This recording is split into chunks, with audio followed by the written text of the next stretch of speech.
So after seeing everyone's presentations, and Jeff can attest, I won't follow these slides to a T. We will get through these. There's two things that I want you to get out of my presentation. One is non-negotiables for developing a training program. You guys have all probably developed your own training program. I'm not going to sit here and tell you how to do that. You probably have already done several. And then the other one is, how do you engage frontline staff to be able to become critical thinkers and problem solvers at the frontline level, looking at actionable metrics that they can impact. So these are the four things fundamentally that I'll be looking at as I just covered. And step one, you have to have a vision, right? So you have to have a vision on where you want to go over the course of 5 years. You notice there's 5 years, 6 years there, right? Because it's a journey. It's not just overnight. For us at Hospital Sisters Health System, it was, make sure I get this right, it was transformation of care at the bedside. So what does that mean, right? That means bringing nurses back to the bedside. Because when we're patients, what do we want to see? We want to see our caregiver, right? We want to see our doctor. We want to see our nurse. Well, if they're hunting and gathering for supplies, if they're working on rework things and doing a lot of paperwork, charting on an EMR system that's very inefficient, they are not at the bedside. So that was our vision of our program, our transformation program, is we want to bring our nurses back to the bedside. Well, in order to do that, we had to divide up the groups, right? We had to understand from the executive level who is an executive or a champion. You know, you have the champion, sponsor, process owner, project leader, et cetera. Well, we had to divide them up into different groups, right? So this is the area that we wanted to focus on first. We wanted to develop our executive champions because, frankly, without your executives, you have no program. They are the reason why PI fails. And then you have to have change leaders, right? So these change leaders are like our middle managers. You know, those are the ones that can really be the over my dead body group, right? You get in their hula hoop and they don't want you. They kick you out pretty quick. So ultimately, that will impact all of this, all these employees and everyone down at the bottom. So once we divide them up into buckets, then you have to determine, okay, what is their role? What is the role of an executive? Removing barriers, helping answer questions, working with the system, especially on a 13 hospital system like HSHS, it becomes very bureaucratic. What's the process, or what's the role of a change leader, right? So they're like the sensei or the lean expert in the area. What are they doing? They're using the tools, working with some black belt mentor to be able to drive change. And then the process owner, right? They're the ones that own it. They're the ones that, at the end of the day, the change is owned by them. They have to sustain it. They have to make sure the metrics are in place. The way we developed it, and again, I'm just going to tell you how we did it, but it's up to you on your industry, in your departments, in your company, how you think is best fit to develop a training session. We had the learn and apply. That's what I was accustomed to doing in other organizations. So you go to training for a couple days, you come back, you apply it to a real life project in your area, you go back and learn a little bit more. Same thing on the third session, you get the da-dun-da-dun. So da-dun-da-dun, you have to do a presentation on your project. You better have your stuff together, right? So they come back, present to all their cohorts and candidates, right? And they get feedback. It's a very safe environment, you know, because all of this stuff is new to them anyway. And then from then on, there's the implementation, the sustainment, and then you have to have 2 projects a year. It's $25,000 a project. So there's some monetary value to that. There has to be alignment with strategic objectives. There's some other ins and outs that we made sure that they had to do. Some negotiables. Again, executive leadership is the key.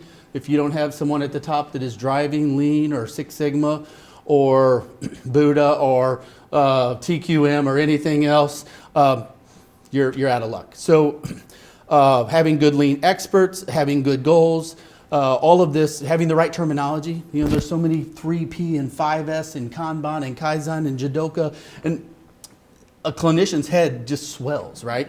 I was talking to a lady in metrics, and I said, we need to develop metrics that are action with frontline staff. And she said, Chris, we don't have time for metrics right now. We're saving lives, right? So when they say they're saving lives, that means they have no excuses, right? So I said, well, you take blood pressure, right? So how do you know if they have high or low blood pressure? Well, we look at the monitor. Well, you take blood, right? So how do you know if they have issues with their butt. Well, we look at the values. Well, those are metrics, right? They're just your type of metrics. But you're reading something and it's telling you what action to do. So managing for daily improvement is one of the 4 fundamental lean tools, and that's what I want to talk to you about today. It is the tool that, it's my favorite tool, my favorite Lean Six Sigma tool. It is what encapsulates and involves the frontline staff. You have huddles, right? So you huddle every day, and these huddles are led by the employees. So if Jeff is the director, then Jeff, you're going to sit back there and you're just going to stand there and be quiet, and you're going to let your staff, or if you're the manager, you're going to let your staff just talk and become problem-solving experts on metrics that are actionable by them.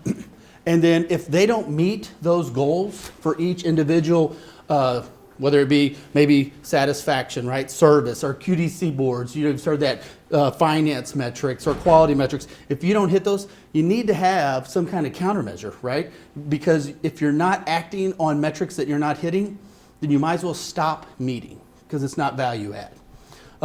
So huddles are they're daily, they're led by the staff. They rotate turns. You got to have a backup, right? Because everybody's sick, everybody goes on vacation, right? So you never have, there's never the time where the manager steps in and leads, because that's a safety net, right? It's just an excuse. Well, then everybody will want, well, can you lead for me? This is all the employees. This is all the colleagues. They run the show. Again, the actionable metrics. The metrics are in PIN, the goal is in PIN, and it's basically a run chart, right? So you're doing a run chart every day. I got a little example here at the end, and you just put a metric on a little dot point on each day on where you're hitting. If you don't hit the goal, you need to have a metric. You need to have a countermeasure. If you do, congratulations, you survive another day. Here's the countermeasures. Again, the what, who, the when. We're very much adopting the Studer principle, so the OZ principle from the Studer group. So we're very much about see it, own it, solve it, do it. And if you don't, you have to own it, and you have to do it. You have to do the work, and that's what the what, who, and when is. Here's an example of a countermeasure sheet. This is for every single category. So perfect, thank you. So you have to have a problem description, like what the issue is, what are you going to do about it, who's going to do it, when they're going to get it done by, and then hold them accountable. It's pretty embarrassing if you're not getting your action done. It's like 7 days past due, and you're meeting every day. So it's a different type of peer pressure, right? The 5 whys, here's an example, for more complex problems at the frontline staff. So why the problem? This is all basic stuff that we saw, right? But it's so powerful at the frontline staff level when they are doing cause chains on issues that is happening in their department on metrics that they can impact. It's phenomenal. So the daily accountability. So Jeff's job isn't done, right? You got to come every week. You got to kind of stay there. You got to listen. You got to remove barriers. If you're a VP, you're coming once a month. So that's that rounding, right? Rounding with the purpose. Going to Gimlet. Going to where the work's occurring. Because that's where these boards are. These boards, in a manufacturing example, they're on rollers. That's where the work is happening, right? It can happen in any kind of shape or format. If you're worried about making the board pretty, you're worried about the wrong thing. It's the content that's in the board and the huddles. If you're huddling and talking about problems and you're, you call it mixing it up or whatever adjective you want to use, it's all about looking at the issues that are impactful to the frontline staff and they're solving the problems. This drives culture change. Here's an example in a hospital, Barnes-Jewish Hospital in St. Louis. So it's the beginning of the month. There's these actions. Here's your countermeasures, green. So visual management, right? So you walk by as a VP, you start saying, no, there's a red. If there's not a countermeasure, then why not? You're not hitting your goal. Here's your metrics down here. It's really good to be able to see. If you see all green, that means you're really not challenging yourself enough, right? If you see all red, that means that you probably don't have a good metric. But you kind of need a mix of red and green through there to know that, hey, we're challenging ourselves. We're not always hitting our goal, but there are a list of countermeasures that is getting us to green. How are we doing on time? 5 minutes left? Good. I feel like I'm talking at a rapid rate, right? All right, so you got to move it electronic, right? These boards replace themselves every month. So somehow you have to transfer it to the next month and have it roll up, right? Strategic deployment, Hoshin-Connery, whatever word you want to use.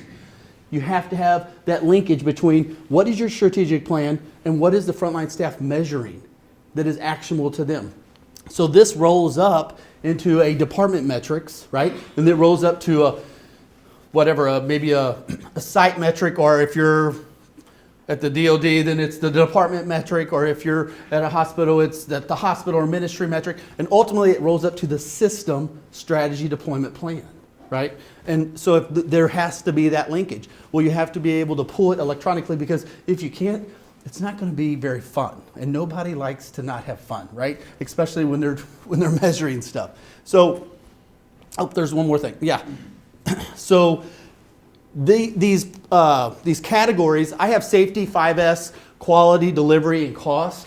But you could have develop your people. You can have colleague engagement. You could have innovation. So in one hospital, we had innovation. So you have to come up with an innovative idea per colleague in that department once a week. And you just talk about it. And you say, all right, can we do it? But so you're involving, you're engaging the employees to come up with ideas. So what does this do? This provides you as the leader or the manager of the department.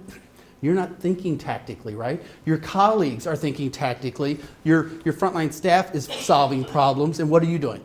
You're thinking strategic. So you're thinking, how do I take my department to the next level? How do I gain growth?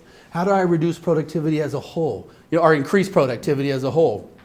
You're answering all these questions that is not getting you down in the weeds, but letting you take an outside look of your department to say, what do I need to do as a leader to make sure that my folks are set up for success? What is their succession plan?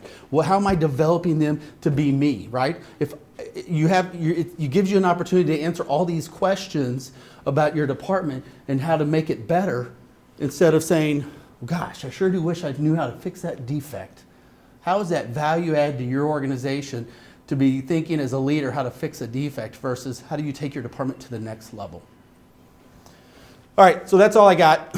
I have some questions. This is my name, that's my email address, that's my cell. The book's on the side, it's on Amazon. What I wanted to do was, I was 12 years in manufacturing. I'm 8 years into healthcare and healthcare consulting. So what I wanted to do was create and write a little pocket reference book for the folks that were outside of healthcare and wanted to get in healthcare, what that's like. So what you can expect, because it's crazy. Let me tell you. I mean, there's manufacturing was kind of messed up, and then military and the Department of Defense was really jacked up, but healthcare is a different level of complexity. So, and then vice versa, right? So as a healthcare professional, how do you understand Lean and Six Sigma in all of our language, right? What is 5S? What is 3P? How do you, and there's a bunch of stories in there about doctors and physicians that are getting involved. You have to bring along your docs. You have to understand the language. If you're going into healthcare, you need to do research, because if you're talking to them in our language, like my wife does who's a nurse, they'll just turn you off. So thanks a lot. Appreciate it. I can open it up for questions if you guys got any. 2 minutes.